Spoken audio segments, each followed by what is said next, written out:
Good morning, viewers. Welcome to this law lecture series.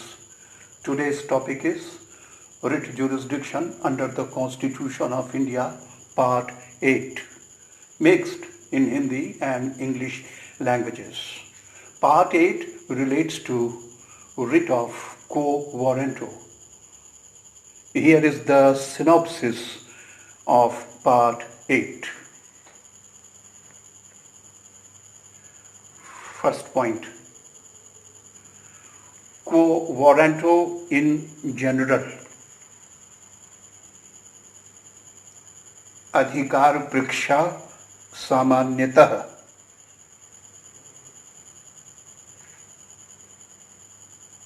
Second point, nature and purpose of writ of quo warranto. अधिकार परीक्षा लेख की प्रकृति तथा उद्देश्य. Third point, writ of quo warranto when to be issued.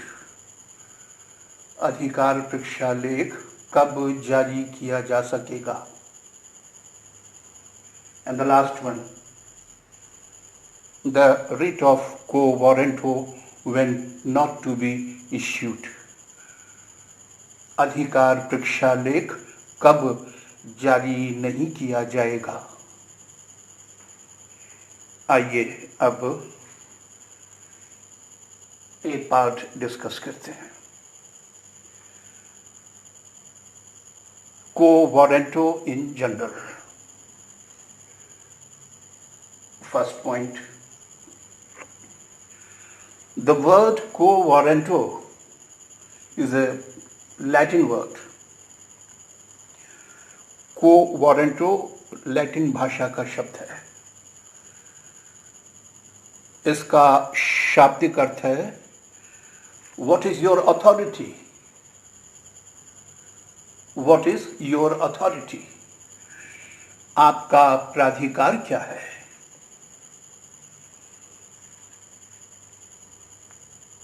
Court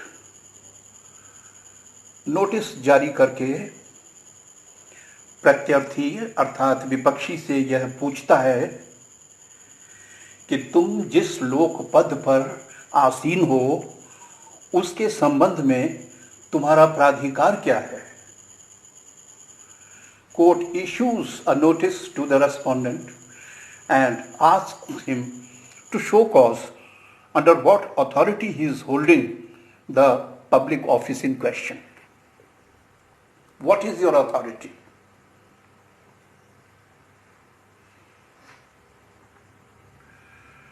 The policy underlying the writ of quo warranto. अधिकार परीक्षा लेख का सैद्धांतिक आधार या नीतिगत आधार क्या है. This is very important point. quo warranto का सैद्धांतिक आधार क्या है, नीतिगत आधार क्या है. सुनिए इसे. Larger public interest demands that appointments against A, B, C, substantive public office, constitutional office, statutory office, or an independent franchisee or liberty must be made lawfully, and that an illegal holder or usurper thereof must be removed.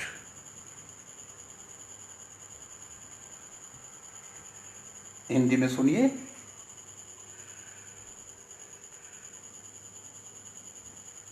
व्यापक लोकहित यह मांग करता है कि लोकपद, सार्वभौम लोकपद पर नियुक्ति या संवैधानिक पद या वैधानिक पद पर नियुक्ति या स्वतंत्र प्राधिकार या स्वतंत्रता के संबंध में कोई भी नियुक्ति विधि सम्मत होनी चाहिए तथा ऐसा व्यक्ति जिसने ऐसे पद पर विधि विरुद्ध ढंग से कब्जा कर रखा है, उसे हस्तगत कर रखा है, उसे हटाया जाए।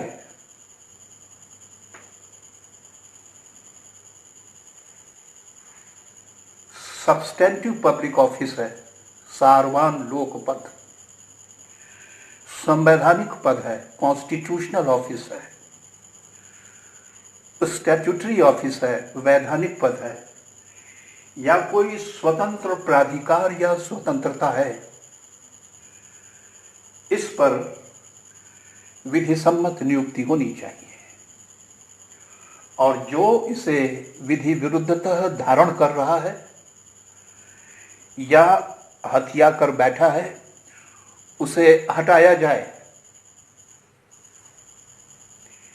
Illegal holder of the office और usurper of the office should be removed in the larger public interest. Constitutional office है, स्टैट्यूटरी ऑफिस है, सब्सटेंटिव पब्लिक ऑफिस है, कोई फ्रेंचाइजी या लिबर्टी है, इस पर अपॉइंटमेंट विधि के अनुसार होना चाहिए। यदि कोई व्यक्ति इसे विधि विरुद्ध ढंग से अनलॉफुली होल्ड कर रहा है या यूसर्प करके बैठा है तो उसे हटा देना चाहिए। लोकहित की यह मांग है।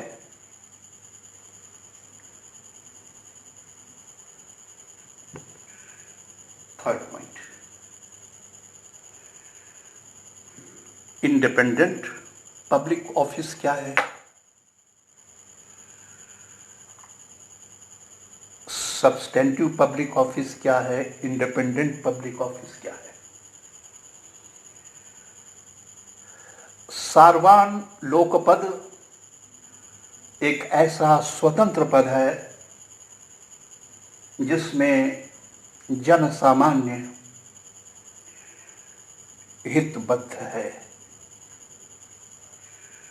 A substantive public office is an independent public office in which public at large has an interest.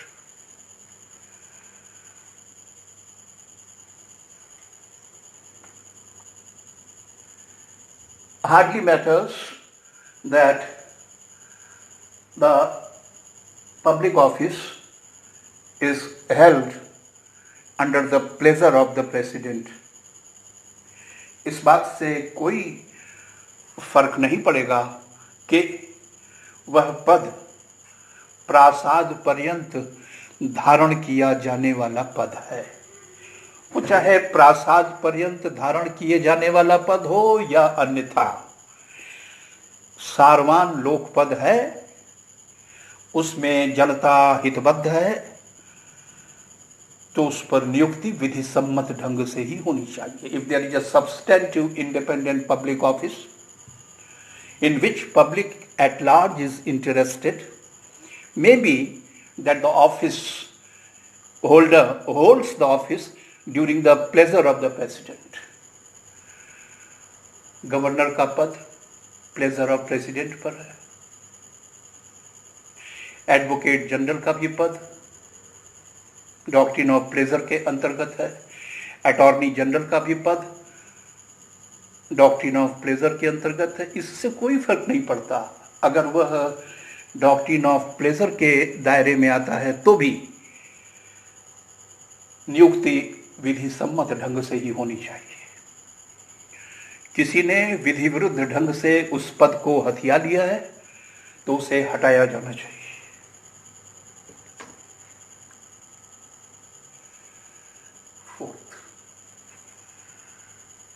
Independent franchise और लिबर्टी, ये क्या है? इंडिपेंडेंट फ्रेंचाइजी और लिबर्टी मीन्स इंडिपेंडेंट अथॉरिटी और राइट, स्वतंत्र प्राधिकार या स्वतंत्र अधिकार।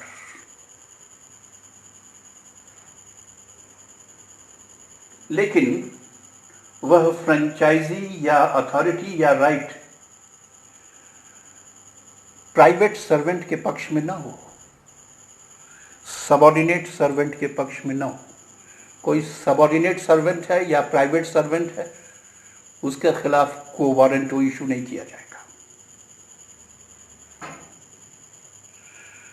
जहां प्राइवेट सर्वेंट है या प्राइवेट एम्प्लॉयमेंट है, वहां रिट ऑफ को वारंटो जारी नहीं किया जाएगा।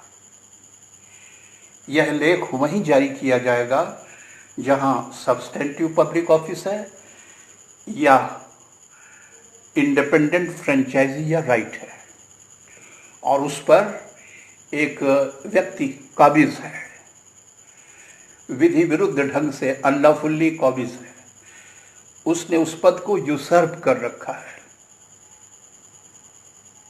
वहां रिट ऑफ को वारंटो प्रस्तुत की जा सकेगी और न्यायालय उस यूसर्पर से, illegal holder of the office से शो कॉज नोटिस इशू करके पूछेगा, व्हाट इज योर अथॉरिटी, आप कैसे इस पद पर विराजमान हैं, आप इस पद पर कैसे काबिज हैं, जरा न्यायालय के समक्ष अपनी स्थिति स्पष्ट कीजिए।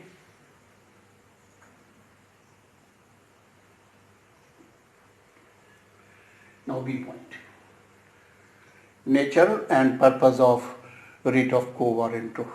Nature स्पष्ट है, it is not a writ of right. It is a discretionary writ. मैंने आपको पद से हटाने के लिए को वारंटो लेख, को वारंटो याचिका प्रस्तुत किया। यहां मेरा कोई अधिकार नहीं है, ये रिट ऑफ राइट नहीं है। उचित होगा तो न्यायालय को वारंटो की रिट इशू करेगा, नहीं उचित समझेगा तो वह ऐसा लेख जारी नहीं करेगा। It is writ of discretion, it's not a writ of right. दूसरा, पर्पस क्या है, इस लेख का पर्पस क्या है? देखिए क्या पर्पस है। To secure quick judicial review, त्वरित न्यायिक समीक्षा सुनिश्चित करना। To secure quick judicial review of the appointment alleged to be illegal, administration of oath. There are certain offices which I can hold only after administration of oath to me. कुछ पद ऐसे होते हैं जिनके लिए शपथ लेना होता है और शपथ ठीक से नहीं ली गई है, शपथ ली ही नहीं गई या शपथ ठीक से नहीं ली गई, दोषपूर्ण शपथ ली गई, तो को वारंटो लेख जारी किया जा सकेगा। Writ of quo warranto may be issued where the oath has not been administered or where the oath administered is defective, oath taken is defective. वो तो अपॉइंटमेंट इलीगल हो जाएगा अगर आपने ठीक से ओथ नहीं लिया या ओथ ही नहीं लिया तो नियुक्ति अवैध हो जाएगी और को वारंटो का केस बनेगा। To secure that appointment against these offices, franchisee are made in accordance with law. नियुक्तियां विधि के अनुसार हों। अगर शपथ लेना जरूरी है तो शपथ ली जाए और ठीक से ली जाए।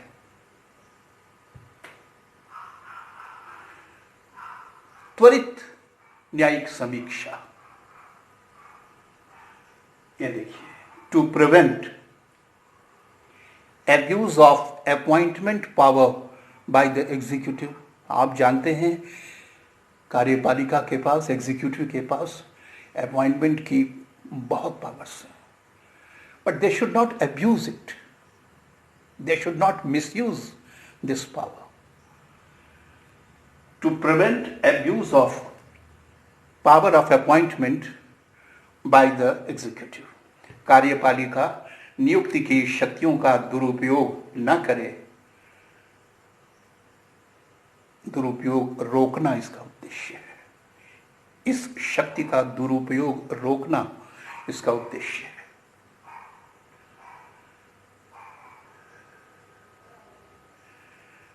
Continuance of usurper और illegal holder,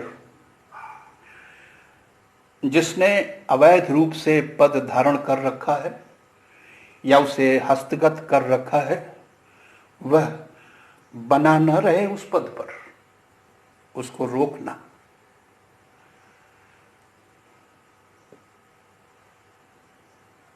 अवैध पद धारक पद पर बना न रहे, रोकिए उसे। दूसरा, कार्यपालिका नियुक्ति की शक्तियों का दुरुपयोग न करे, दुरुपयोग रोकिए। यह सुनिश्चित किया जाए कि सार्वभौम लोकपद पर नियुक्ति विधि के अनुसार हो। यह भी सुनिश्चित किया जाए कि अगर शपथ लेना आवश्यक है तो शपथ ली जाए और ठीक से शपथ ली जाए। कोई भी नियुक्ति विधि के अनुसार होनी चाहिए, यह सुनिश्चित करना पर्पस है। सी पॉइंट पाइए, writ of quo warranto when to be issued, यह लेख कब जारी किया जाएगा? Very simple, very simple. मैंने आपके विरुद्ध को वारंटो याचिका प्रस्तुत किया, अधिकार परीक्षा याचिका प्रस्तुत किया, तो मुझे दिखाना होगा। Petitioner has to show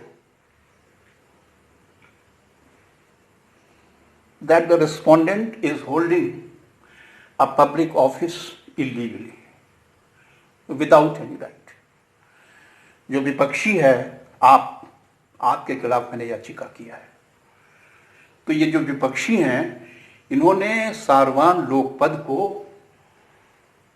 illegally hold कर रखा है, बिना किसी राइट के होल्ड कर रखा है। एक तो मुझे ये दिखाना होगा और साथ में ये भी दिखाना होगा कि इलीगल ऑफिस होल्ड कर रहे हैं, इलीगली ऑफिस होल्ड कर रहे हैं और उस पर दावा भी ठोक रहे हैं। He is claiming his continuance on that office.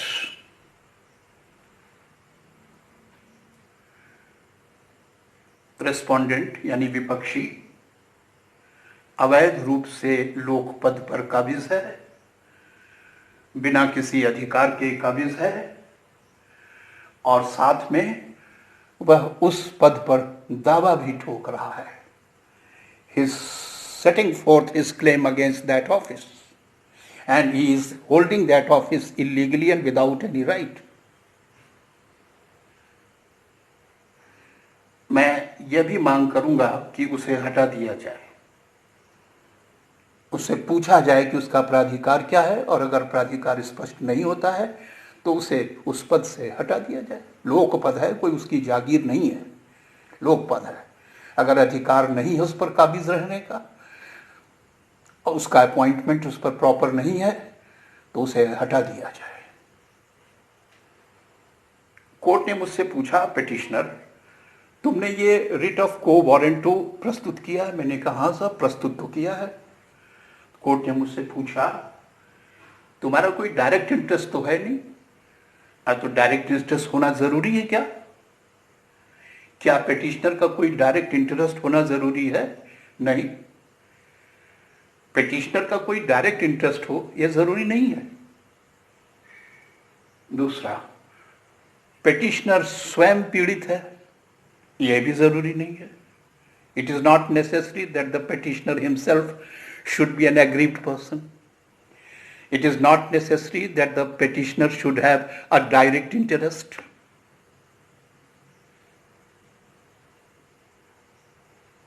यह भी आवश्यक नहीं है कि पिटिशनर अपने किसी अधिकार का एनफोर्समेंट मांगे. It is not necessary that the petitioner should demand enforcement of his right. यह भी जरूरी नहीं है. यह भी जरूरी नहीं है कि पेटिशनर अपने पक्ष में किसी कर्तव्य के पालन की मांग कर रहा हो. It is not necessary that petitioner should complain of non-performance of any duty towards him. इन चीजों को इग्नोर कर दीजिए, इनका कोई महत्व नहीं है. महत्व किस चीज का है? पहला, जिन्होंने अवैध रूप से पद पर कब्जा कर रखा है, इनको उस पद पर बने रहने का कोई अधिकार नहीं है, लेकिन ये उस पद पर अपना दावा ठोक रहे हैं. दूसरा, लार्जर पब्लिक इंटरेस्ट में उस पद से इनका हटाया जाना आवश्यक है. पेटिशनर का कोई डायरेक्ट इंटरेस्ट हो, नहीं, यह जरूरी नहीं है. पेटिशनर स्वयं एग्रीव्ड हो, यह भी जरूरी नहीं है. पेटिशनर अपने किसी अधिकार का एनफोर्समेंट चाहता है, यह भी नहीं है.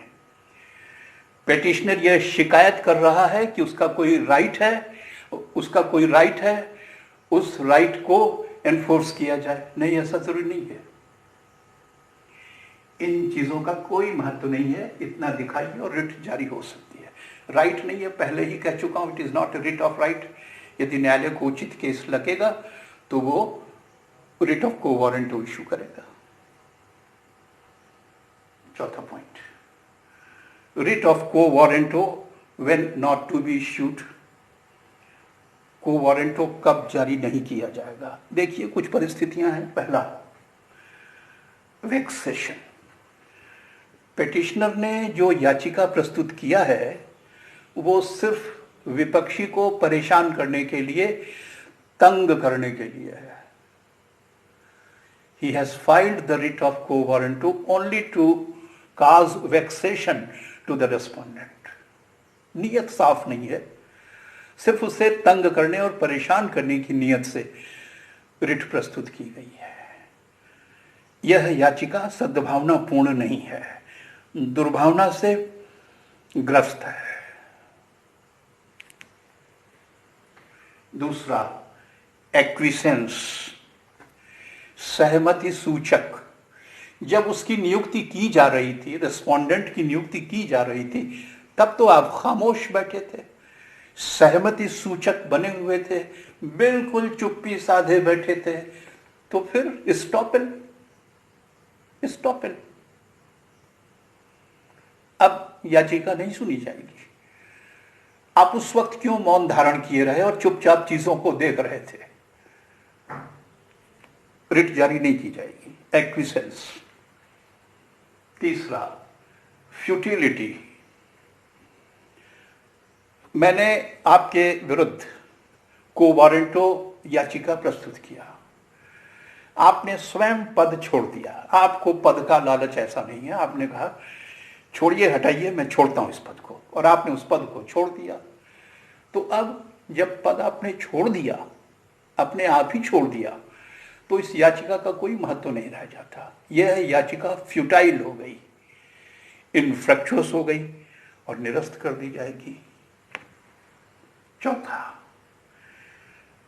अगर इलेक्शन हुआ था और उस इलेक्शन में मामूली अनियमितता थी, mere irregularity in the election, तो जहां वह निर्वाचित हुआ था किंतु निर्वाचन में अनियमितता थी, ऐसे मामले में को वारंटो जारी नहीं किया जाएगा.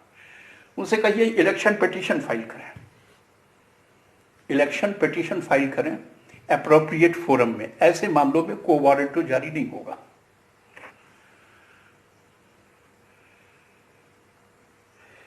Availability of equally efficacious alternative remedy to the petitioner. ये तो आप रोज पढ़ रहे हैं. जहां याची के पास equally efficacious alternative remedy available है, तो उसे उस alternative remedy का लाभ लेना चाहिए. ये extraordinary writ jurisdiction invoke नहीं किया जा सकता. तो लेख कब जारी नहीं किया जाएगा? पहला, पेटिशनर स्वच्छ हाथों से नहीं आया है, उसके मन में दुर्भावना है, वो तो सिर्फ परेशान करना चाहता है, विपक्षी को परेशान करने की नीयत है, वेक्सेशन काज करना चाहता है। दूसरा, जब अपॉइंटमेंट हुआ था तो वो मौन धारण किए हुए था, उस समय वो बोल सकता था, टोक सकता था, लेकिन नहीं साहब, खामोश बैठे हैं, मौन बने हुए हैं, सहमति सूचक बने हुए हैं, तो बाद में को वारंटो की रिट नहीं ला पाएंगे। तीसरा, वह पदधारक स्वयं पद छोड़ देता है, वो इस झंझट में नहीं पड़ना चाहता, छोड़ के हट जाता है। ऐसे में ये याचिका निरर्थक हो जाती है, व्यर्थ हो जाती है और को वारंटो इशू नहीं किया जाएगा। इलेक्शन हुआ है और इलेक्शन में अनियमितता है, तो जहां इलेक्शन में अनियमितता हुई हो उसके लिए इलेक्शन पिटीशन एप्रोप्रिएट फोरम में जाना चाहिए, को वारंटो इशू नहीं की जाएगी।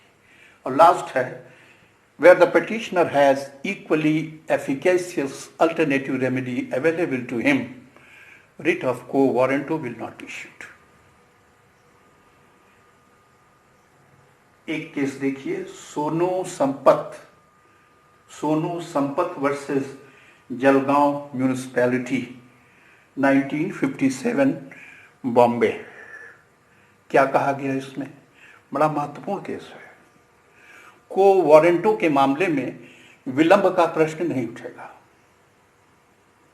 अभी तक कहां थे आप? याचिका अब ला रहे हैं, अब तो काफी विलंब हो गया है, अभी तक कहां थे? नहीं, को वारंटो के मामले में डिले का महत्व नहीं होगा।